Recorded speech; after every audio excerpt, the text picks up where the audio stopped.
एक मंदिर में लड़की के साथ ऐसा क्या हुआ कि वह रोने लगती है। मथुरा में एक लड़की मंदिर में पूजा कर रही होती है।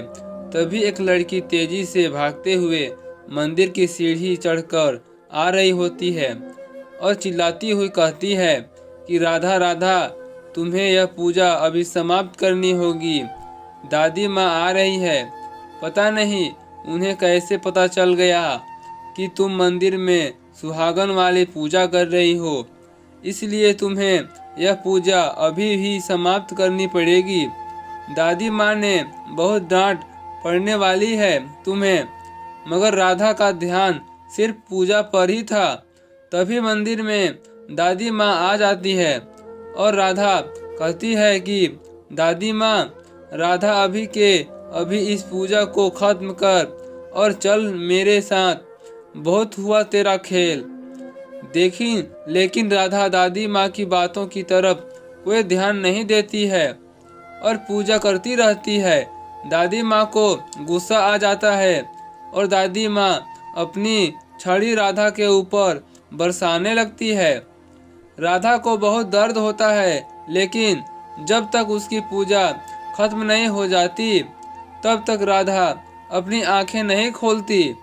हार मानकर दादी की राधा को मारना बंद कर देती है और उनकी आंखों में आंसू आ जाते हैं।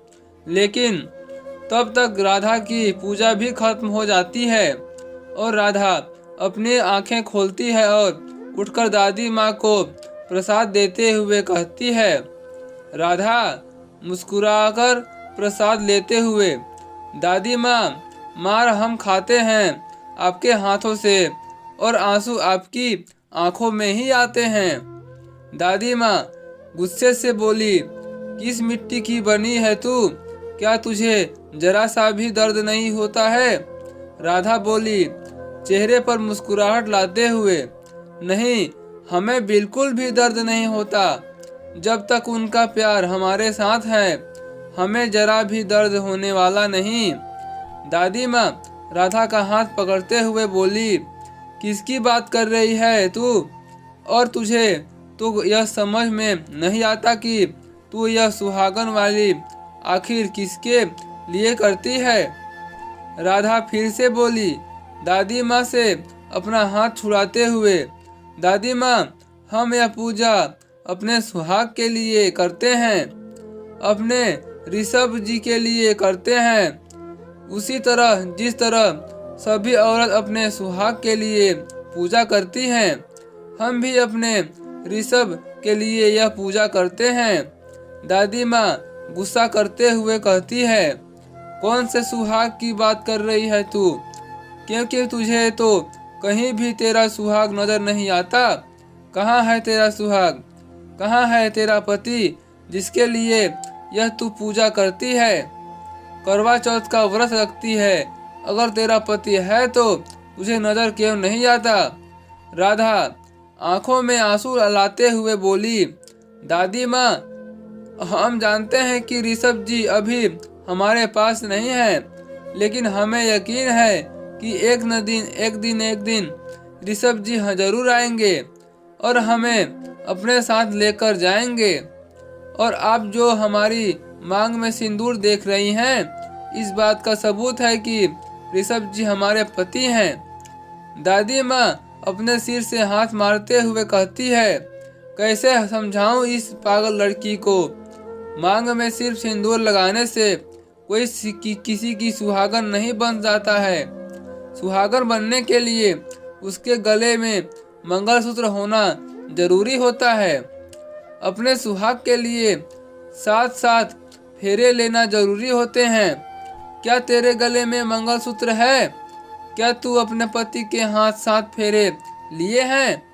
खेल खेल में बचपन में उसने तेरा मांग में सिंदूर भर दिया और तूने उसे अपना पति मान लिया। अब से लेकर आज तक उस रिश्ते को निभाते आ रही है और वह पता नहीं कहाँ है। शायद तुझे भूल भी गया होगा।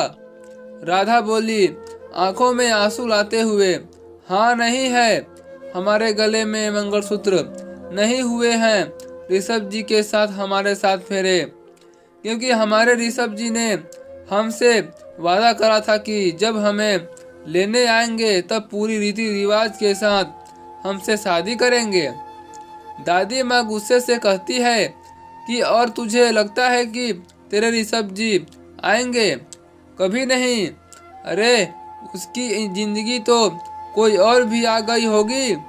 राधा बोली, चेहरे पर मुस्कान लाते हुए कहती है, हमें अपने ऋषभ जी पर पूरा भरोसा है। हमारे ऋषभ जी हमारी जगह कभी किसी और को नहीं देंगे।